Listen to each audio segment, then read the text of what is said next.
ಮೈಸೂರು ಸಂಸದ ಬಿಜೆಪಿಯ ಸ್ಟಾರ್ ಪ್ರಚಾರಕ ಪ್ರತಾಪ್ ಸಿಂಹ ಉಡುಪಿ ಜಿಲ್ಲೆಗೆ ಭೇಟಿ ನೀಡಿದ್ದಾರೆ. ಈ ಸಂದರ್ಭದಲ್ಲಿ ಅವರು ಕಾಪುನಲ್ಲಿ ರೋಡ್ ಶೋನಲ್ಲಿ ಭಾಗಿಯಾದರು. ಅಧಿಕ ಸಂಖ್ಯೆಯ ಕಾರ್ಯಕರ್ತರು ಈ ಸಂದರ್ಭದಲ್ಲಿ ಭಾಗಿಯಾಗಿದ್ದರು. ಅದೇ ರೀತಿಯಾಗಿ ಇನ್ನು ಕಾರ್ಕಳ ಪ್ರದೇಶದಲ್ಲಿ ಸುನಿಲ್ ಕುಮಾರ್ ಅವರು ಮನೆ ಮನೆ ಅಭಿಯಾನವನ್ನು ಆರಂಭಿಸಿದ್ರು. ಅಲ್ಲೂ ಕೋಟಾ ಶ್ರೀನಿವಾಸ್ ಪೂಜಾರಿ ಪರ ಸಾಕಷ್ಟು ಮತಯಾಚನೆಯನ್ನು ಮಾಡಿದ್ರು.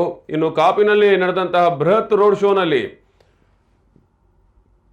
ಬಿಜೆಪಿಯ ಮುಖಂಡರು ಪ್ರತಾಪ್ ಸಿಂಹಗೆ ಜೊತೆಯಾದರು.